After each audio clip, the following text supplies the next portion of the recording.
so he's kind of all of these kind of stories about his eminent domain, use of eminent domain, or his business bankruptcies. Voters don't care because they say, "Oh well, look at how he used that. He's now successful." Now, Mitt Romney was never able to sort of talk about laying off factory workers as a way to become successful, and he tried to, kind of walk away from it. Trump just says, "Listen, this is America. This is how you have to do it. I did it, and look at me, and you can do it too." And here's a 60-second Trump ad against Cruz. I'm Donald Trump, and I approve this message. Sounded like you wanted the bill to pass. Of course I wanted the bill to pass, my amendment to pass. What my amendment did is take citizenship off the table, but it doesn't mean it doesn't mean that I supported the other aspects of the bill. I want immigration reform to pass, and that allows those who are here illegally to come in out of the shadows. That amendment would have allowed undocumented immigrants to remain in the U.S. permanently and obtain legal status. So how do you square that circle? Actually, Brett, it wouldn't happen. People want to take back their country. We want to do it in a humane way, but we have to have a country. We don't have a country right now. We have people pouring in. They're pouring in. And they're doing tremendous damage. If you look at the crime, if you look at the economy, we want to have borders. To have a country, you have to have borders. We don't have borders right now. For Trump against Cruz, and we have Mayor de Blasio on the line. So just very briefly, showing Cruz as waffling on immigration, and again, in the context of your tour, meeting Iowa GOP voters, this goes to that issue of strength on that issue. I think a very effective message. Trump's position is clear. I'm building a wall, and then he's showing Cruz as waffling, talking about Senate maneuverings, and voters say this is just more Washington business as usual. Gabriel Sherman from New York Magazine. We're going to come back to you and talk about a former mayor of New York City who may be an entrant into this race after we talk to the present mayor of New York City about a more present concern, all the snow on the ground. Mr. Mayor, thanks for giving us a few minutes this morning. My pleasure, Brian. Talking to you live from Woodside, Queens. I'm on 50th Street out here and getting a first-hand look at the work our sanitation workers are doing. And I heard you mention Woodside by name and Sunnyside in one of your appearances yesterday as places where maybe they weren't as plowed as some other locations in the city. How are things this morning? I think there's improvement. I'm out here with Councilmember Jimmy Van Bramer, and we've been talking about where the problem spots are. I think the big picture is great citywide performance by the sanitation department, especially on the primary and secondary roads. I think when it comes to the tertiary roads, we need to do better in some parts of Queens. It's different depending on neighborhood. I think Woodside, Sunnyside, Corona, East Elmhurst, Jackson Heights, we need to get this done today better. I was out in South Jamaica yesterday. I was out in Flushing. Astoria, Long Island City actually looked pretty good yesterday. So different parts of the borough fare differently. But we definitely have to finish this today, get these streets in better shape. And I think overall, though, the weather's helping immensely. Of course, a sunny, beautiful day. It's helping to melt the snow. And I want to remind all New Yorkers, alternate sides suspended for the entire week, even for next Saturday. Best thing to do if you can, leave your car where it is. Don't shovel it out. That only makes it harder on sanitation. Just leave it where it is. Let the snow melt off, and sanitation can do their job. Do you have an indication that New Yorkers are following that advice? So many people are used to at least digging the car out and then deciding whether or not they're going to use it. Well, I'm going by what I've seen this morning. I left Gracie Mansion, went out to Corona, and then came over here to Woodside. I'd say a good number of cars that have been left in place obviously haven't been touched. I hope the fact that people got the message that, the alternate side would be gone for the whole week and they could just feel free leaving their car the way it is. I hope that had a positive effect. I think a fair number of people are doing that. Explain the problem again with digging out the cars. It's that as they shovel the parking spot, they put the snow in the middle of the street again? That's right.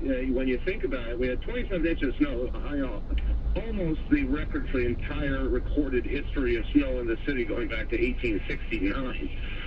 So that much snow has to go somewhere. If people keep shoveling out the cars and unfortunately put the snow right in the middle of the street, it actually reclogs the street and it becomes a real challenge for sanitation. So we're talking about huge volume of snow. look, if someone has to shovel out, if they really, really need their car, we're asking them, of course, to try and just shovel out as little as possible. Keep it to the sidewalk side if possible.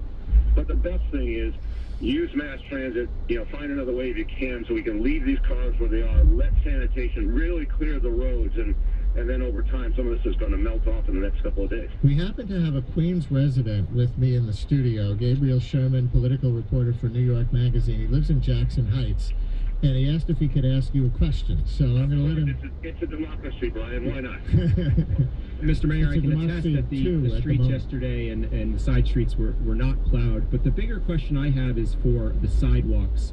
How does the city enforce sidewalk shoveling? Because in our neighborhood there are a lot of elderly residents, and there's in some stretches almost feet of snow on the sidewalks, and it's very dangerous. It's a tough situation. Look, the law is everyone is supposed to get their sidewalk shoveled, whether you're a homeowner, and I certainly have plenty of experience with this as a homeowner, and or a store owner, you're supposed to do it. We do not want senior citizens exerting themselves in a dangerous manner. So in that case, other family members, neighbors could help out, or obviously someone could hire a kid from the neighborhood to do it. But it is every homeowner and every store owner's obligation to shovel out. In the immediate aftermath of the storm, we weren't going to start ticketing people, obviously. We had other things we had to focus on. But as the streets get clearer today, we're going to start to focus on that enforcement in terms of homeowners and store owners. And look, it's just a decent thing to do is to get out there and help everyone else move around and help everyone else be safe. New York City schools are open today. That's always a tricky call in a situation like this. What made up your mind? It was very clear to me that even by yesterday morning, sanitation had done an incredible job with so many of our primary and secondary roads. We obviously were blessed to have a Sunday when there wasn't as much traffic, when decent, fairly warm in the scheme of things, sunny day. That was ideal for clearing the snow. And so it was clear to me that sanitation would have the city largely up and running.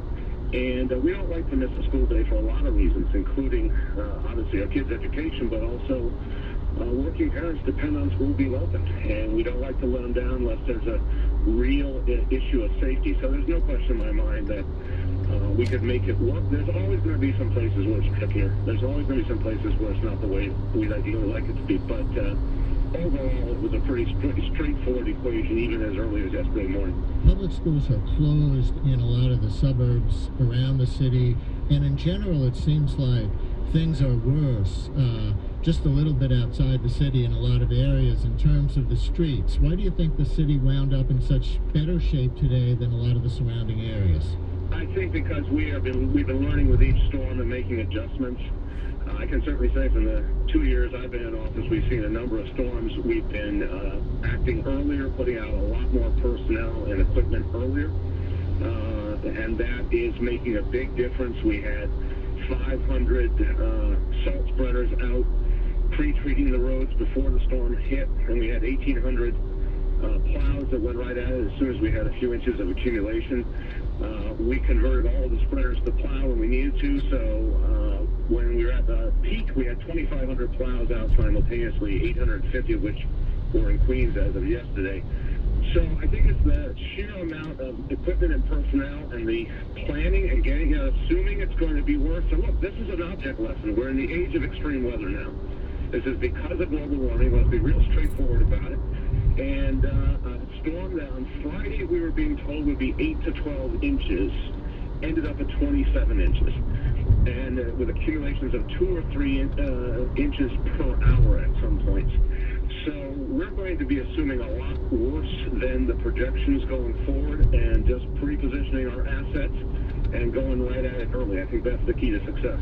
I know you got to get back to doing the rest of your job on this day and a half after the storm, but just tell me how the communication was with the MTA regarding LIRR service and with Governor Cuomo in general in this case. So, for example, the agency said, MTA said some service on LIRR was going to start at 5 a.m.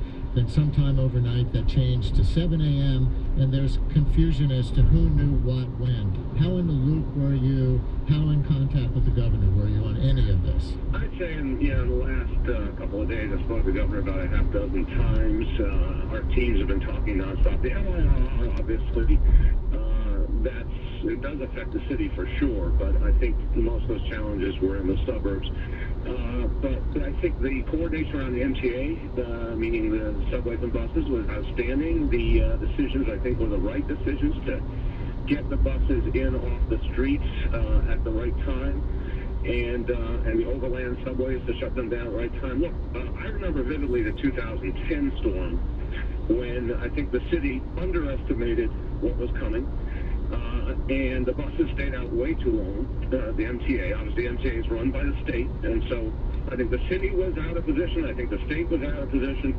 And in that storm, you remember all the buses that were stranded all over the city. I mean, I vividly remember one in Park Slope that was just in cat a corner in the middle of the road, stuck, which was making it hard for plowing to happen and for emergency vehicles to get around. So I think the MTA was smart. They got them in while they could, and that also meant when sanitation was finished with the streets, they could go back up and running with the bus service pretty quickly. So good coordination and good decisions by the state and the MTA. And you're scheduled to go to Albany, last question, to testify before the state legislature. Your press office says you're going for now. Last I heard, is that still on? Yeah, no, from everything I can tell, there's no reason to alter that plan. Again, the city is in pretty good shape. We're going to get out there and finish these smaller roads today. We're going to finish strong here with that, but that's important to get up there to Albany, and as far as I can tell, everything's on schedule. You want to give us a tiny preview of your legislative agenda for Albany? I'll only tell you the kinds of things I've talked about before, and the simplest way to say it is, we want to make sure New York City is treated fairly throughout, and we are pleased that the governor is saying the CUNY and Medicaid cuts he originally proposed would not cost the city, quote unquote, a penny, and we respect that, appreciate that, but we'll also hold him to that. Mayor Bill de Blasio, live from Woodside. Thank you for giving us a few minutes this morning. You're welcome, Brian. Take care.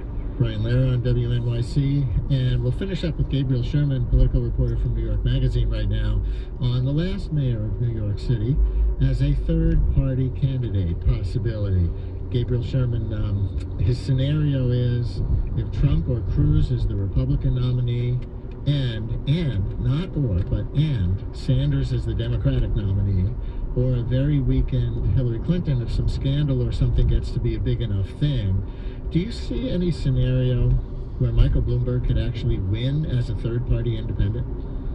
I think there's two ways to answer that question, and I could be proven completely wrong, so I'm the first to admit that. I see almost no scenario that he gets into the race. And secondly, if he does get into the race, I don't see a scenario in which he wins. And I think if it's a contest between Sanders and Trump and Bloomberg gets into the race, that's how we end up with President Trump. Of course, Ross Perot got 20% of the vote as a centrist in 1992. Do you know how many electoral votes he got? Remind me. 0. Case point, right? Match, etc. However, whatever tennis analogy you want to use or legal analogy. Gabriel Sherman from New York Magazine. He has an article in the magazine this week about what Republican voters, 100 of them who he interviewed in Iowa and New Hampshire, really want. Strength seems to be the common denominator. Although, a lot of Democrats are tweeting to say, really, when you come down to it, racism is the common denominator. Did those weave in and out of each other? I think there was ways to, I think it's just all about how you look at the issue. I think what they want and what they get are sort of both the same and different. No one was sort of outright advocating sort of racial policies. You can interpret the language as kind of coded messages, but they want a candidate that will be the toughest on immigration, trade, and terrorism. Now, you could say that the sort of targets of those policies are all either Muslims or Hispanics, but they weren't sort of saying, we want the most, we want the white supremacist candidate. No one came out and said that. Gabriel Sherman is also author of the book, The Loudest Voice in the Room, How the Brilliant, Bombastic Roger Ailes Built Fox News and Divided a Country. Thank you very much. Good to be with you. Brian Lehrer on WNYC will explain the Zika virus next and what you need to do about it. Stay with us.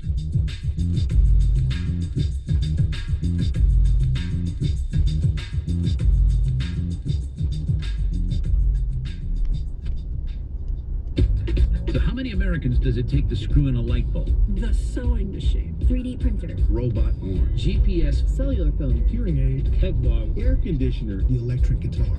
One to invent it and thousands more to add to this nation's good ideas. Vote for America's greatest innovation. It all starts next time on The Takeaway, weekday afternoons at 3 on 93.9 FM.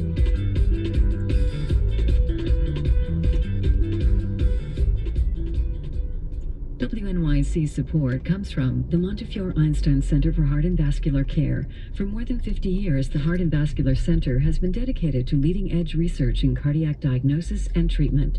More information at montefiore.org. Orpheus Chamber Orchestra continuing their Carnegie Hall series on January 30th in a program featuring works by Haydn and Rachmaninoff and pianist Katya Bunyatishvili performing a work by Mozart. Tickets at orpheusnyc.org. Ross University School of Medicine hosting an information seminar on Saturday, February 6th at 2 p.m. in New York City. Registration at rossu.edu.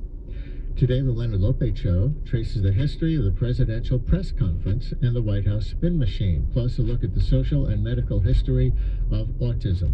That's today at noon on WNYC.